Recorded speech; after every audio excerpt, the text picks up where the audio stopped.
He's got an announcement to make, so he's going to take over. So God's still speaking, so I'm listening, so, and he was still speaking, so, and it was flowing, and when he's flowing, if you've ever written anything, you've ever written a letter or anything like that, and you feel like it's just like, I'll look at my hair and stuff, well, it's getting long. It's getting long. My mom says she likes it long, so Mom wearing it, she's in the nursery wherever. Okay. So Mom, you hear me in the nursery, I'm wearing my hair long for you. But if you're in the college age, career age, if you want to appointment, see me after service. I have your letters for you, your envelopes. We're just going to start at 25. I know we said we we're going to do 50. We're going to start at 25 so that we don't waste that in paper and things and all too. So if you'll send them out to 25, after you do that, they're going to send the letters out just so your parents are aware. We've already done the letters for them. Everything's going to go to the church for that and everything too. So if somebody writes a check or anything like that, it can be given to as a charitable donation for that. So and Jonathan actually brought that idea to me about doing the letters. They did that for a mission trip he went on when he was in high school, I think it was. And they needed, I think, like $1,000 per person or something like that or whatever. And he was like, you think if you send 100 letters out, if they send you $10 a piece, then that's $1,000. Well, someone sent $1,000, so, and he was like, we were able to actually help others do it. So that's what it's going to do. It'll go towards theirs. Once they're just paid for by the letters they send out, then it'll go into the fund to try to help others too with that too. So businesses and all those things, parents, but the college age kids and all that are going, it's your responsibility to make those letters out, okay? We've already done the letters. You have to fill out the envelopes, okay, with the address and all, bring them back to me, and I'll make sure they get mailed, okay?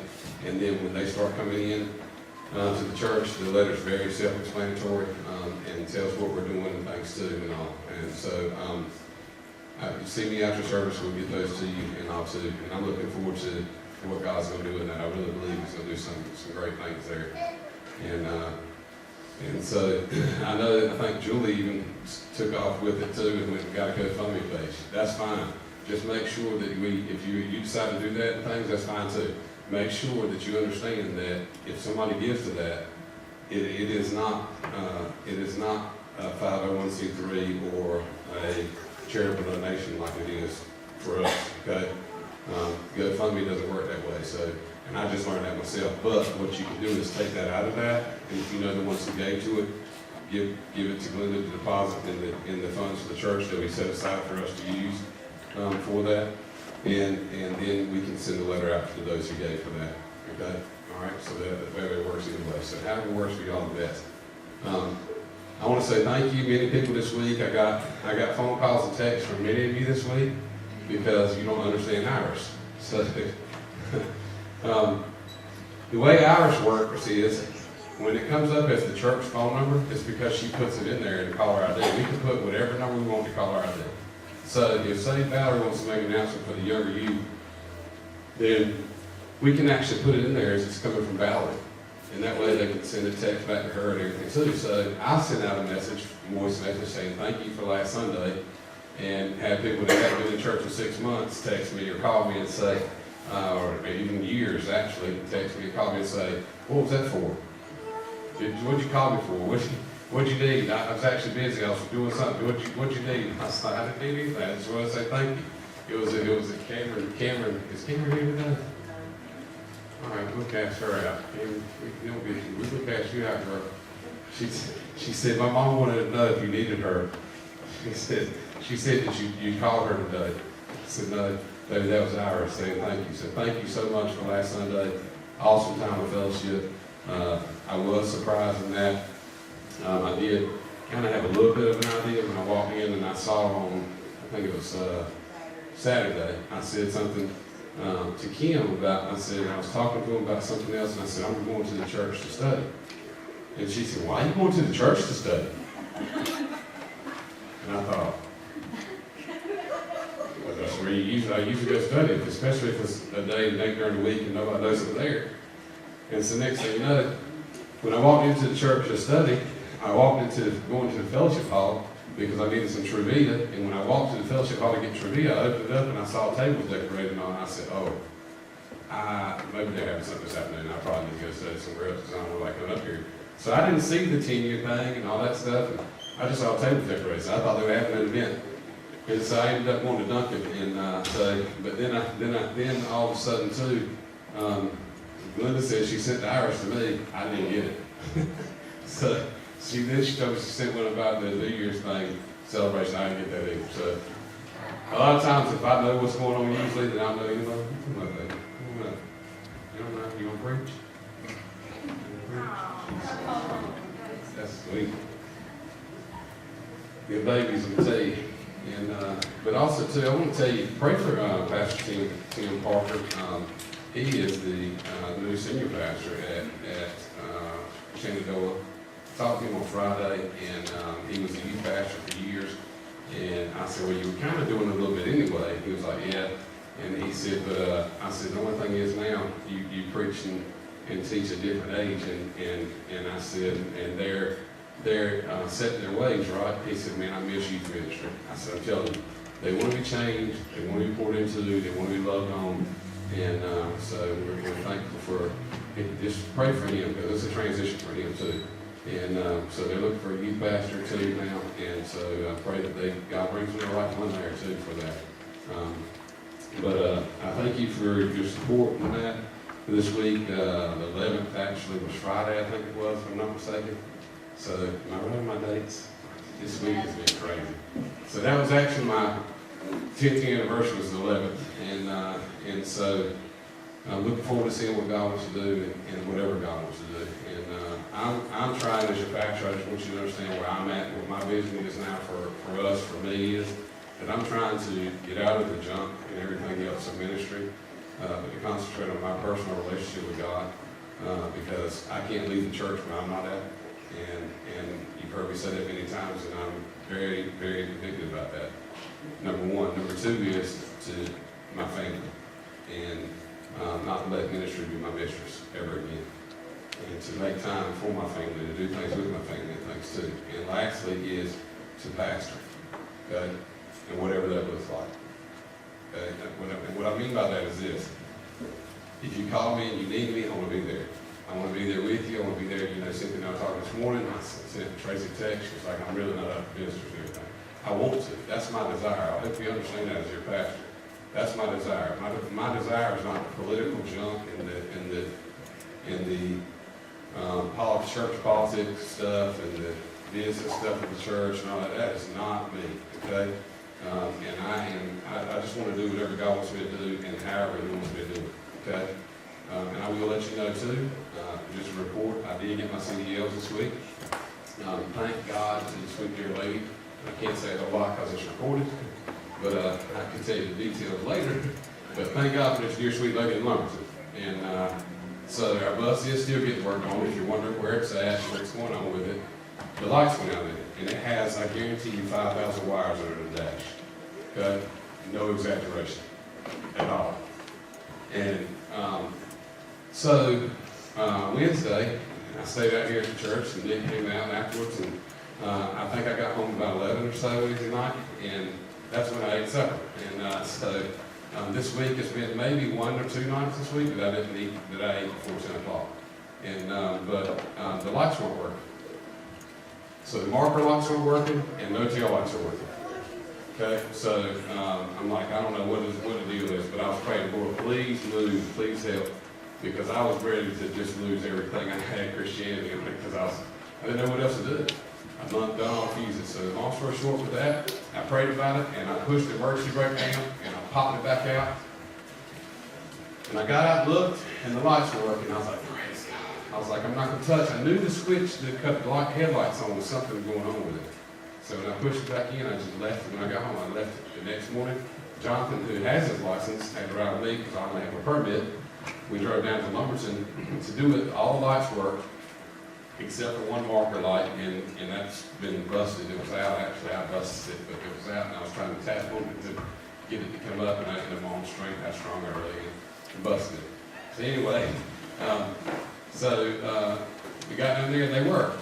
I came back, drove it back, from Lumberton to the house, and because I had to take it back to the shop to get the things worked on, because the steel rides very rough.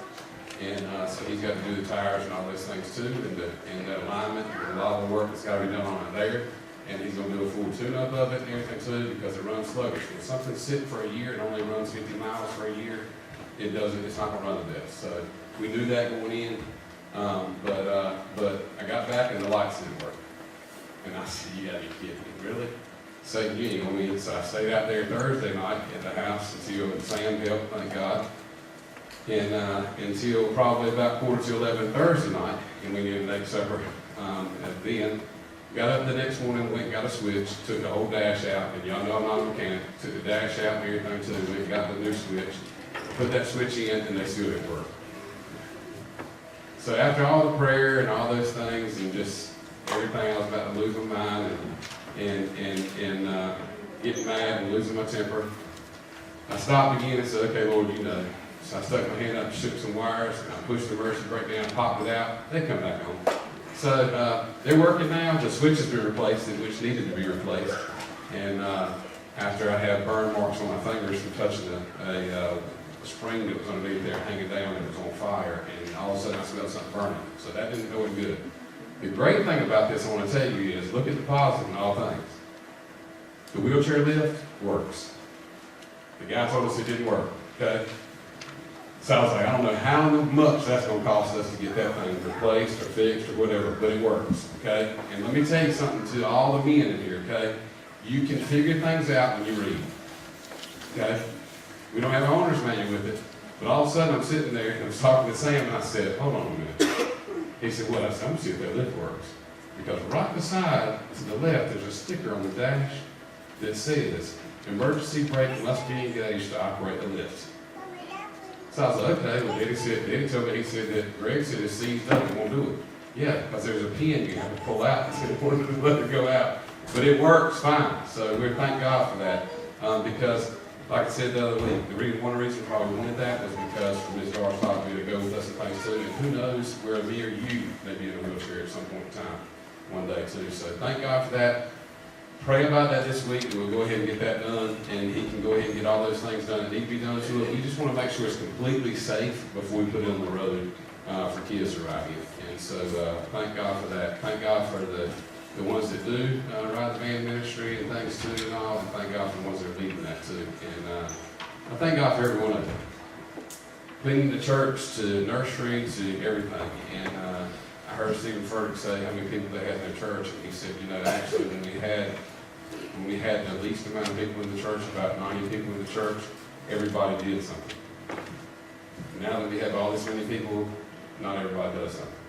So that's my prayer for this year for us, is as a church is, and that's what I'm fasting over right now, and that is that we actually become the church that everybody does something. Everybody does something. And not just do something for his purpose, for his glory. Because I really believe that he wants us to serve this community. And I really believe that he wants us to lead people to him. And we have to step up and be the leaders he's called us to be. Amen? Any birthdays or anniversaries this week?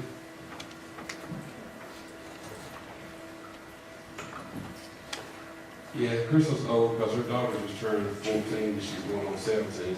And we do want to, I don't know if Seth did, we do want to welcome Jasmine. This is Jasmine Wade. Jasmine. Okay. Jasmine, this is a God thing, really quick. A lot of people come in and say, hey, I like to sing, you know, I want to sing, and God, you know, I just want to sing and serve. I like to sing the praise band and so sing this and that. And if you have a cohesive unit, you know, sometimes you're like, I don't know how this is going to work. You know what I mean? And Seth comes to me and it's like, Dad, what if she can't sing?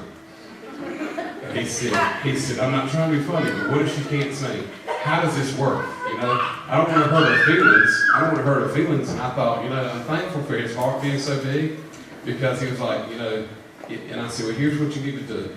You need to tell her, let's try out, let's sing some, practice some, make sure that our voices work together. Because if you remember when Shannon first started singing, she couldn't harmonize not one bit. Okay, that's nothing against her. She knows she could sing lead, she couldn't harmonize together. Well, now she can harmonize like there's no tomorrow.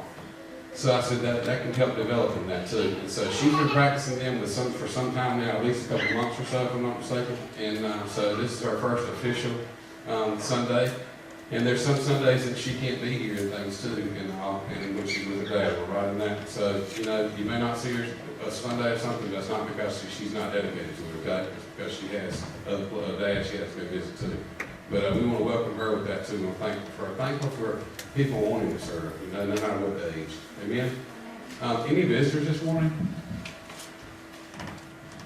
Well, you know what? I think Gertrude's friend right there, how about grab a bag for Gertrude's friend, because she never got one when she first came, so give that to Jay-Z. And I'm not talking about Jimmy, I'm talking about the rapper. Okay? And then I want to say too, congratulations to Jaquan, and a lot of announcements too, and I'm not rambling, I thank God for what he's doing. Jaquan started wrestling. Jaquan, wave at him and so they know who you are. Right here. I know, I just didn't want everybody to think the black guy's name is Jaquan, so anyway.